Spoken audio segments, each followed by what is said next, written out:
Mercedes-Benz has a 130-year history of making vans, from people hauling to product hauling to deliveries to van life.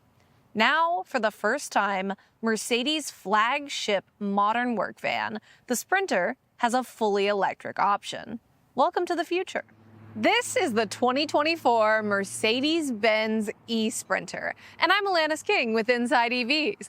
Let's go for a drive to find out if this electric work van can keep up with the ones we've always known. But first, let's sprint through some Sprinter history. Mercedes-Benz has a deep history with work and delivery vans. The company bills itself as the creator of the world's first work van in 1896, and that van was a motorized one that Mercedes dubbed a combination delivery vehicle. That makes the concept of the Mercedes work van nearly 130 years old, and Mercedes has created a bunch of vans in that time. The first generation Sprinter launched in Europe, and it came to the US in 2001. The first gen was boxy up front, then the second and third gen got more rounded edge noses. The Sprinter has been sold under the Mercedes, Freightliner, and Dodge umbrellas in America over the years. But in 2020, Mercedes announced that the Freightliner Sprinter was no more.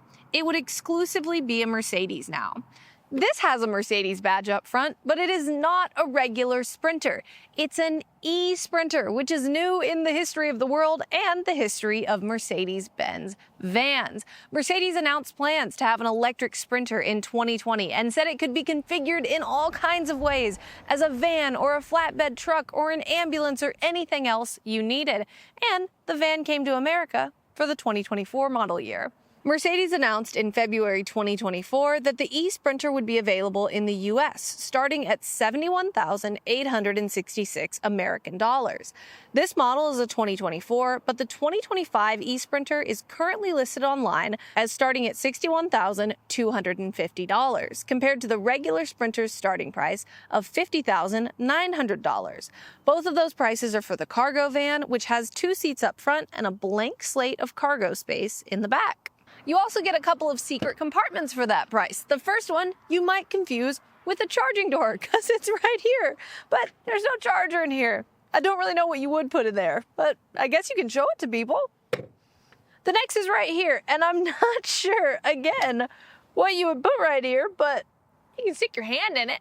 At launch, Mercedes said the eSprinter would have a 113 kilowatt-hour battery, along with up to 488 cubic feet of storage in the back. And that's what this one has. And if you need an arm workout, just lift up this hood, because it is really heavy. A couple of interesting things in here is that we have battery system coolant right there. And then you'll notice on the top of this hood, there are 2 vents, one right here and one right here. But this one doesn't have anything under it, and this one does. That's because this is the cabin air intake, and it has a big sign on it that says no water. So if it were to rain and this vent worked, you would just drip water into here.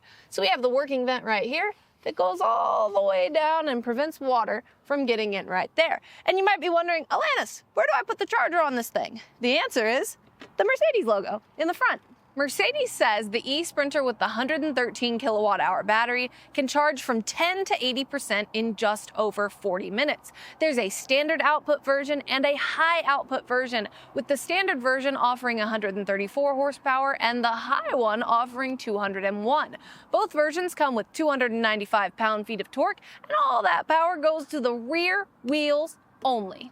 The eSprinter is a big deal. We're moving into an era of electric work vans, and they're really, really useful when you're in an urban area with access to charging and smaller driving ranges between venues. This is perfect for someone who is a small business owner who needs to go between buildings and venues with their stuff, because they're able to drive it in the city and benefit not only from the access to the charging, but also regenerative braking, which is the process through which this vehicle will slow itself down on its own and transfer that kinetic energy back to the battery as charge. If you're able to do that, drive between those venues, go back home or back to your business, you can just charge this thing at night and be ready to go again tomorrow. And in case you're wondering, how much space does this eSprinter cargo van have in the back? Well, let's check it out.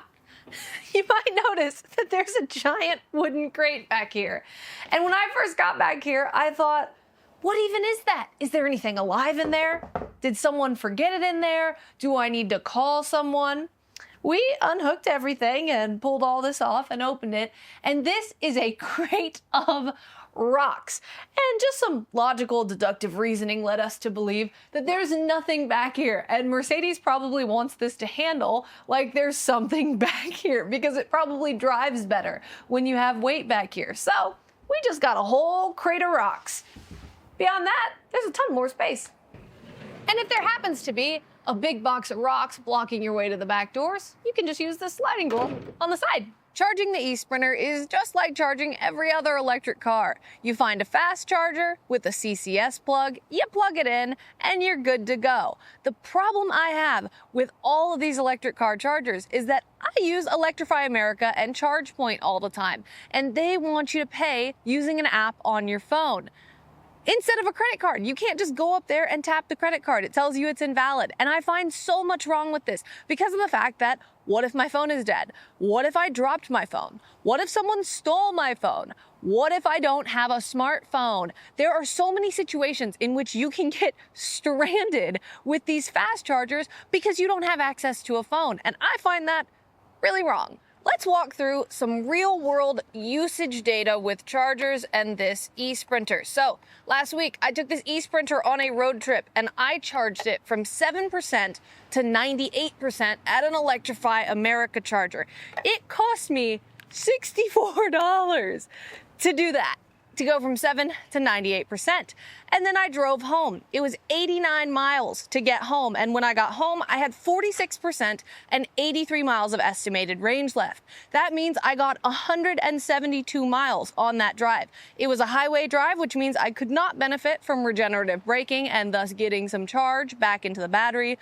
But that gave me a total range on one charge of 172 miles for $64. If we do some basic math on that, let's just say I charged 100% on $64 and I went 172 miles. On a 10-gallon gas tank, that would mean I was getting 17.2 miles per gallon, and that would mean each of those gallons cost me $6.40. The price of gas right now is way less than that. A lot needs to change about electric car charging in America, from the lack of chargers in rural places, to the fact that you have to use a smartphone to pay, to the fact that if you find a charger, you may roll up and it's broken, or it shows on the app that it's available, but it's in a dealership parking lot and that parking lot is locked after hours. There's so much wrong with it. You can go to a charging station and have zero lights and you're just in this dark parking lot, whereas every other gas station is well lit and feels so much safer. A lot needs to change about electric car charging in America, and that's not Mercedes' fault, but I do wish the eSprinter had more highway range.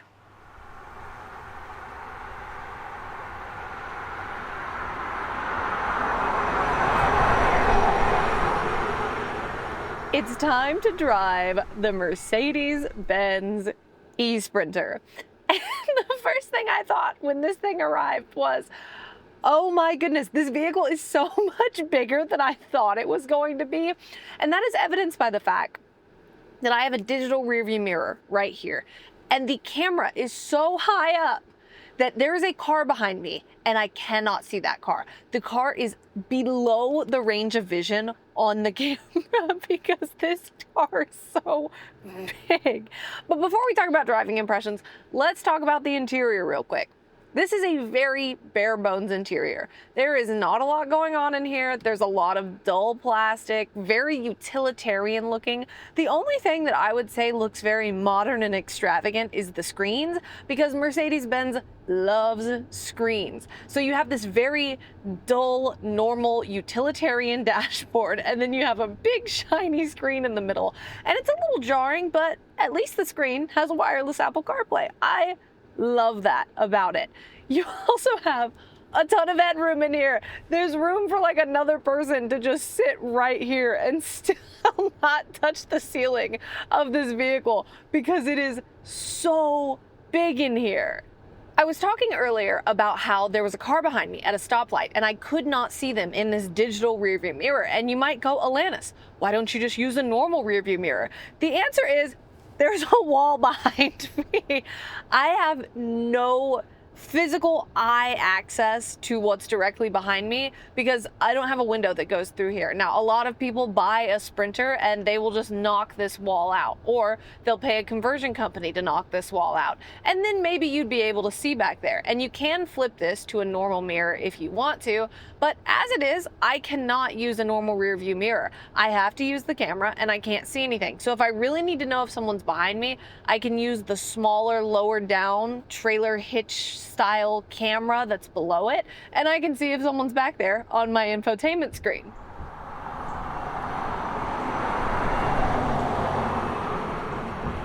Something that is absolutely hilarious about the inside of this eSprinter is that there are only 2 seats, me and a potential passenger, but I have right in front of me 4 cup holders, big and small. And then up here, I have 2 more cup holders for me and 2 more cup holders for them, and also like a little storage area. In addition to the 8 cup holders for 2 people, there is a little flip up area on the dash, and that is where you plug in your phone chargers and stuff. When I first got in this vehicle, I thought, where do I plug in my phone? I guess I can't. I guess we're that utilitarian. No phones on the job. No, the reality is it's just hidden in the dashboard. You also notice in this car that it is a very driver-centric car. If you use this for purely work purposes and you buy the bare bones cargo van, it kind of makes sense that it would be driver-centric because you don't really expect someone to be riding along with them unless it's 2 people owning a business or you have someone shadowing the driver. But I don't love it because the driver's seat is the only one with a heated seat. So if you had this van in a colder climate and you had situations where 2 people were in the front of the van, the driver gets the heated seat and the poor passenger just has to sit over there and shiver.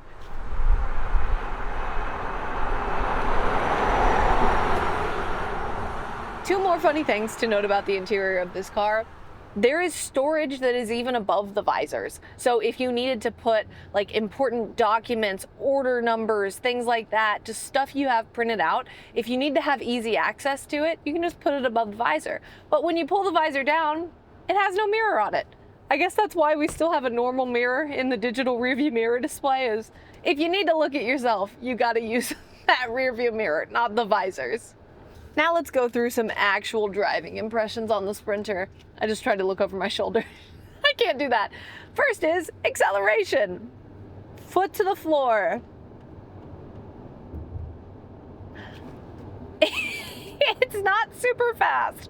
And I'm gonna be honest, there is no documentation inside of this vehicle that tells me whether I got the 134 horsepower motor or the 201 horsepower motor. If I had to guess, I would say 134, but it's really hard to tell with an electric vehicle because electric vehicles have something called instant torque. This vehicle is not super fast, but I think the thing that is really cool about it is that even though it's not super fast, it doesn't feel like it's just grunting up to speed like a gas motor would, especially on a vehicle this big. You feel like you're just gliding up to speed. It's very gentle and honestly kind of peaceful, and it makes you feel good, especially if you're driving around in a city and you're delivering stuff.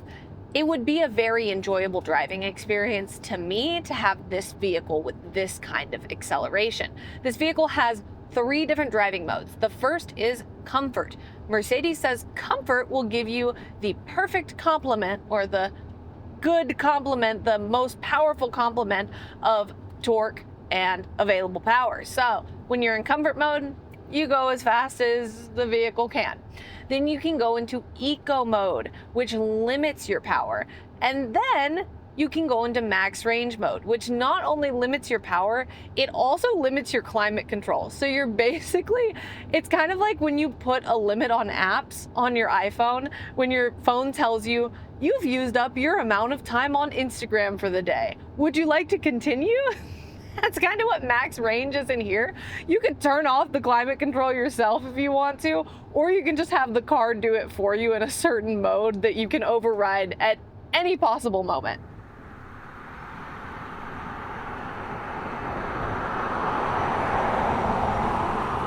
Those aren't the only modes this vehicle has, though. It has modes of regenerative braking, which is very common in an electric vehicle. As we've discussed, regenerative braking takes that kinetic energy from slowing down the vehicle with one pedal driving, not the brake pedal, not two pedals, and it transfers it back to the battery for additional charge. So you can have D mode, which is just kind of normal drive mode with a normal amount of slowdown. You can have D plus mode, which is even less regen, or you can have D plus plus mode, which is no regen at all. Or you can click the paddle down and you can do D minus mode, which turns on that regen, which I just did. And Mercedes says this is basically one pedal driving. I disagree with that because I have tried to get this vehicle to come to a full stop on max regen, which is D minus, and it doesn't. It will slowly roll like if you put an automatic vehicle in drive and it just creeps forward. That's what this will do. It does not come to a complete stop for me. And I think that completely defeats the purpose of having maximum regen and one pedal driving in this vehicle, because a lot of this vehicle use will be in a city. It will be for deliveries. It will be stop and start and stop and start. And if I'm stopping in a city, the best part of an electric vehicle is that when I'm using one pedal driving, I can have both of my feet off of the pedals because I don't have to hold the brake pedal at a stoplight or a stop sign. If you stop just short of having full one pedal driving like this eSprinter does, you have to use the brake pedal. It defeats the purpose of it, and it's so stressful. I don't want to hold the brake while I'm at a stoplight or a stop sign. Just do full one pedal driving. It's basically here already. I don't understand why Mercedes stopped short of that.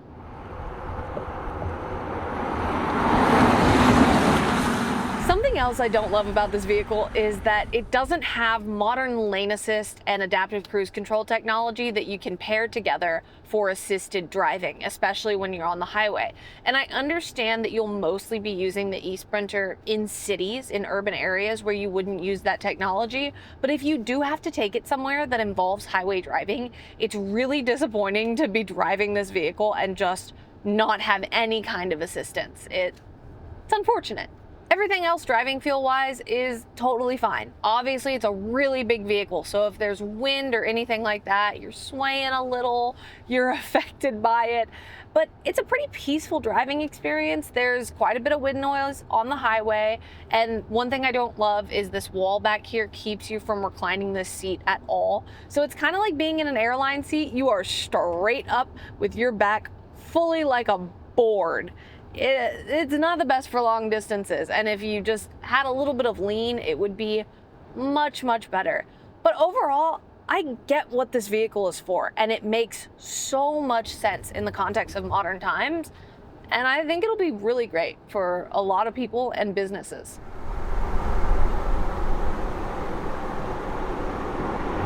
The Mercedes-Benz eSprinter is really cool, just like the regular Sprinter. I can always tell how much real-world popularity a vehicle has based on how many people ask me about it while I'm driving it. And in the case of the eSprinter, people ask me about it for their own sake and for their friends, because they're just so interested in it. In an environment with constant access to charging, the eSprinter feels like a really great addition to our roads. Not only can it get you and your stuff where you need to go, but also if you have people to unload that stuff for you, you can sit in the air conditioning without worrying about spitting fumes into the air. That feels like a pretty good deal to me.